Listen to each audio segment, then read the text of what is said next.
Assalamualaikum warahmatullahi wabarakatuh. Apa kabar semuanya sobat dimanapun Anda berada. Senang sekali saya bisa berjumpa untuk menemui Anda.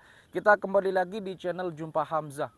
Sebentar lagi Indonesia akan memiliki ibu kota baru yang bernama IKN, yaitu ibu kota negara. Dan tentunya ini merupakan sebuah hal yang wajar karena memang di berbagai macam negara di dunia ini pernah melakukan hal yang sama dengan Indonesia, yaitu pemindahan ibu kota. Tentu dengan beberapa alasan, dengan beberapa aspek, dengan beberapa pertimbangan-pertimbangan. Apalagi Indonesia saat ini lebih terkonsentrasi pembangunannya di Pulau Jawa. Sehingga Indonesia akan memindahkan ibu kotanya ke daerah yang lain di luar Jawa, tepatnya di Pulau Kalimantan. Nah, baru-baru ini Indonesia akan melakukan pemindahan secara besar-besaran, konon katanya di bulan Juli, dan Pak Jokowi akan ngantor di IKN sekitar bulan Juli. Nah, ini merupakan terobosan yang baru karena sesungguhnya Indonesia dulu pernah melakukan pemindahan ibu kota juga ya, dari Jakarta ke Yogyakarta. Karena pada waktu itu ada pasukan Belanda, yaitu pasukan Inka, akibat agresi militer Belanda sehingga ibu kota harus dipindahkan ke Yogyakarta. Lantas pertanyaannya adalah apa nanti dampak-dampak yang akan atau mungkin efek-efek apa yang akan ditimbulkan oleh Indonesia ketika berpindah ibu kota negara. Karena beberapa negara tetangga kita seperti Malaysia terbukti bisa membuat terobosan baru ketika mereka melakukan pemindahan ibu kota. Apakah Indonesia juga bisa melakukan ini? Ini akan kita coba kaji bersama. Ayo kita sama-sama lihat seperti apa IKN dan kita putar dulu intronya.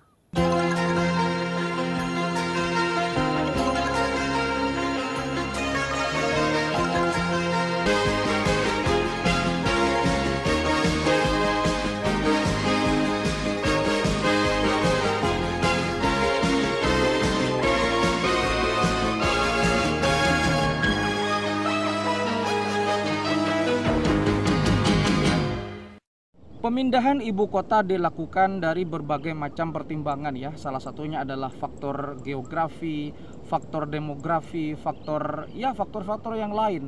Karena memang sesungguhnya untuk menjadi ibu kota tidak harus kota metropolitan. Ya, kota tersebut tentunya yang pertama harus aman, kemudian aman dari bencana alam, kemudian aman dari faktor yang lain seperti keamanan manusia, tidak ada maling, tidak ada jambret, tidak ada begal dan seterusnya. Walaupun sebetulnya itu bergantung kepada negaranya masing-masing.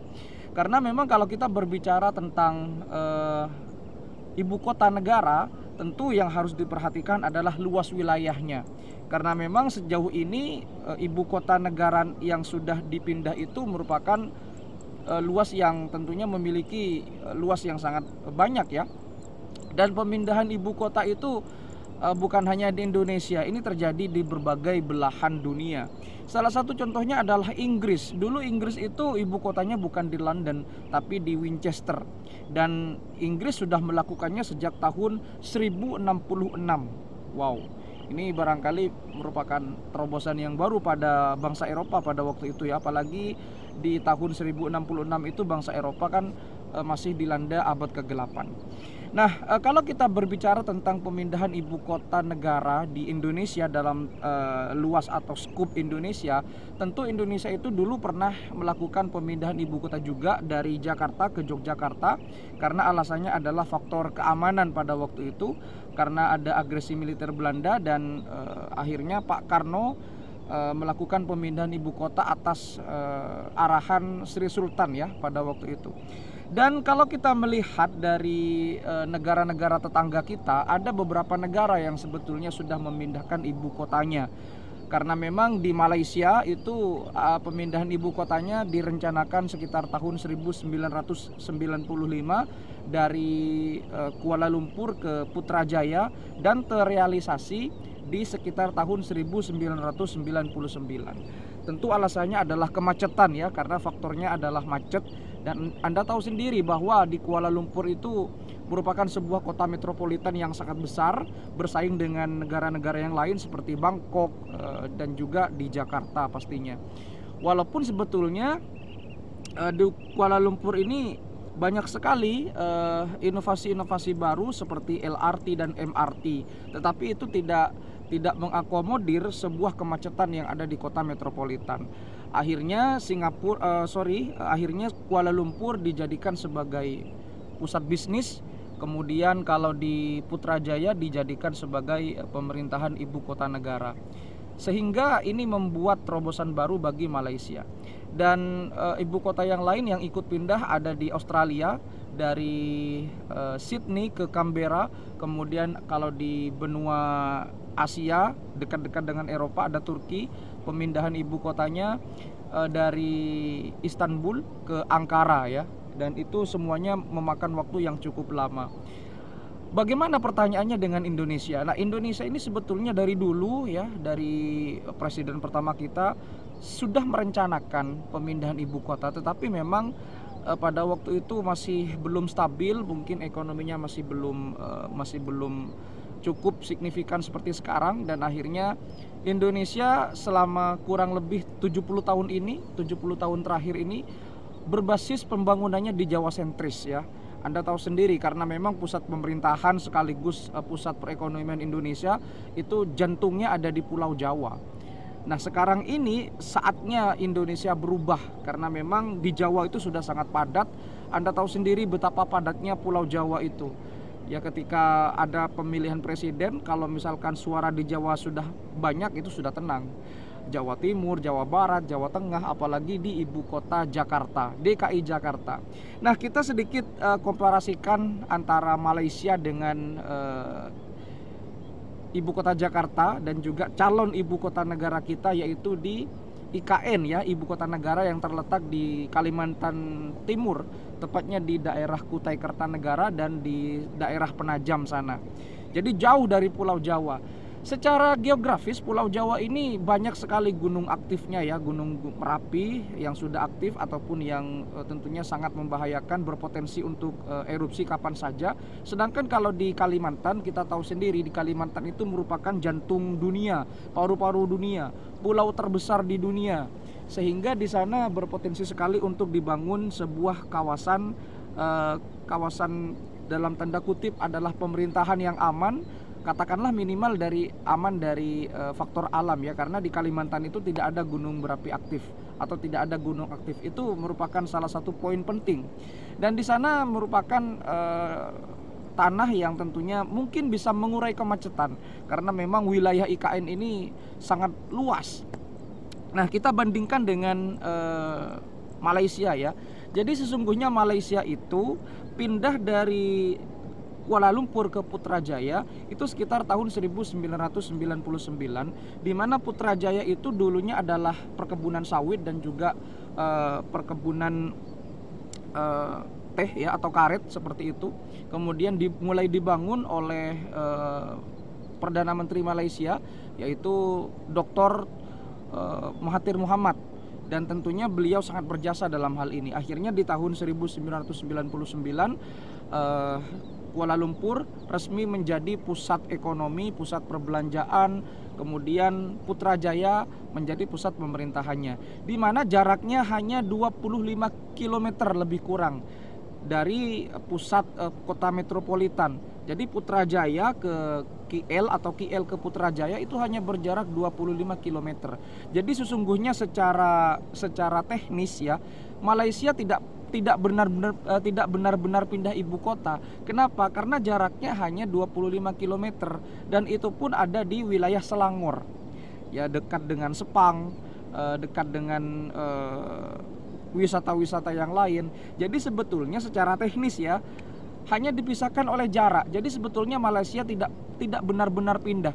Dia hanya pindah, katakanlah pindah lokasi, bukan pindah tempat ya. Karena kalau pindah tempat itu kan ya memang sih kalau berpindah tempat dari sini ke sini walaupun 1 meter itu pindah tempat. Tapi kalau kita tarik ke skala makro atau ke ibu kota ya hanya 25 km saja, dan itu pun ada di wilayah Selangor. Tetapi Malaysia berhasil membangun tata kota yang sangat bagus di Putrajaya itu. Kemudian bangunannya juga sangat ikonik, sangat ciamik, instagramable dan seterusnya. lengkap dengan spot foto. Pokoknya kalau Anda pernah berkunjung ke sana ya pasti akan betah tinggal di sana karena bangunannya sangat bagus-bagus sekali. Bukan hanya menara Petronas dan KLCC itu, tapi di Putrajaya juga banyak sekali bangunan-bangunan yang bagus di sana. Salut ya untuk Malaysia. Kemudian ya karena memang Malaysia sudah memulai terlebih dahulu di tahun 1999, kalau sekarang 2024 ya sudah berapa tahun. Nah, bagaimana dengan IKN? Nah, IKN ini kan jauh ya dari Pulau Jawa, dari Jawa ke Kalimantan itu sangat jauh. Anda bisa tarik bagaimana jaraknya dari Kalimantan ke Jawa atau Jawa ke Kalimantan sangat jauh, apalagi di Kalimantan Timur. Nah, ternyata luas IKN itu sekitar, kalau di hektar ya, satuan hektar sekitar 256.142 hektar di wilayah darat, kemudian sekitar 68.189 hektar kalau di lautnya. Jadi ada darat dan ada laut di IKN itu sebagai pusat pemerintahan. Sedangkan luas KL atau luas Kuala Lumpur itu hanya sekitar 243 km. Nah, bandingkan dengan luas Jakarta yang sangat macet. Kemudian bandingkan juga dengan jumlah populasinya. Di Jakarta itu luasnya sekitar 661,5 km. Itu termasuk Pulau Seribu dan kawasan-kawasan yang lain. Sedangkan penduduk Kuala Lumpur sekitar 8.000, penduduk Kuala Lumpur sekitar 8.815.630 jiwa per tahun 2023 kemarin. Sedangkan kalau di Jakarta itu sekitar 10.679.951 jiwa. Nah, kalau ditakar di satuan kilometer per kilometernya, maka di Jakarta itu sekitar 14.464 orang per 1 kilo per kilonya. Sedangkan kalau di KL atau di Kuala Lumpur itu hanya 2.592 orang per kilometernya. Betapa sesaknya Jakarta itu. Belum lagi kalau kita berbicara tentang polusi yang ada di Jakarta, kemudian banjir yang ada di Jakarta. Belum lagi daerah Jakarta itu sudah mulai tenggelam ke dasar laut ya, karena memang pembangunannya juga sangat besar di Jakarta sehingga sangat sesak. Dan ini yang membuat Pak Jokowi betul-betul ingin merealisasikan pemindahan ibu kota secepatnya dari Jakarta ke Pulau Kalimantan, tepatnya di Kalimantan Timur, sehingga tidak ada lagi Jawa sentris yang seolah-olah saat ini memang terkesan pembangunan itu hanya terfokus di Jawa. Jadi seperti itulah. Walaupun Jakarta sebetulnya adalah kota metropolitan yang lebih besar daripada Kuala Lumpur. Ya, di Kuala Lumpur itu punya LRT, punya MRT. Di Jakarta juga sama. Tetapi kalau di KL atau di Kuala Lumpur bedanya mereka punya MRT sejak 2016, sedangkan di Jakarta baru 2019 kemarin. Masih seumuran jagung.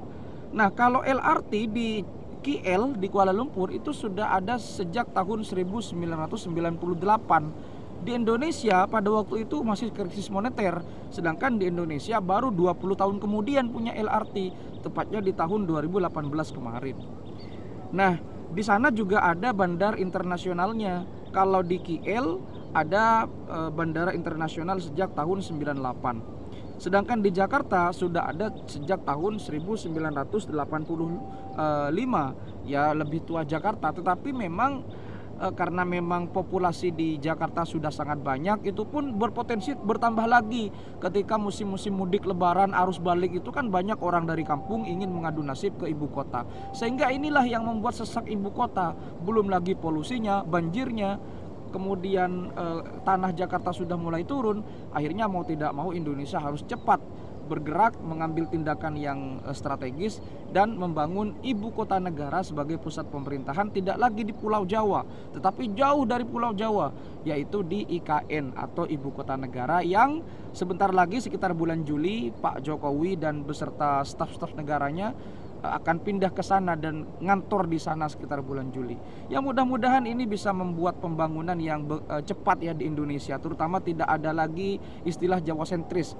Karena memang Indonesia itu bukan hanya Pulau Jawa, dari Sabang sampai Merauke, dari Pulau Miangas hingga Pulau Rote, semua itu Indonesia, Negara Kesatuan Republik Indonesia. Berbeda dengan Malaysia. Malaysia itu kan adalah negara federal atau negara serikat, ya, berdasarkan negara-negara bagian yang bersekutu bertambah mutu kalau di Malaysia, yang memang kalau dari skala luas jauh dibandingkan dengan Indonesia yang merupakan negara kepulauan terbesar di dunia. Mudah-mudahan nanti ketika ibu kota pindah, Indonesia memiliki dua kota yang sangat strategis ya, yaitu ada pusat perekonomian di Pulau Jawa yang ada di Jakarta, kemudian pusat pemerintahan yang ada di Pulau Kalimantan. Seperti di Belanda juga ya, ada Den Haag, ada Amsterdam. Terima kasih sudah menyimak, mudah-mudahan Indonesia menjadi lebih baik ketika mereka pindah ibu kota. Mudah-mudahan pembangunannya lebih cepat dan manusianya juga semakin sadar bahwa kita ini adalah bangsa yang besar. Terima kasih sudah menyimak. Kalau misalkan ada kata-kata yang salah atau ada referensi yang kurang lengkap, silakan kita diskusikan di kolom komentar. Sampai jumpa di video berikutnya. Wassalamualaikum warahmatullahi wabarakatuh.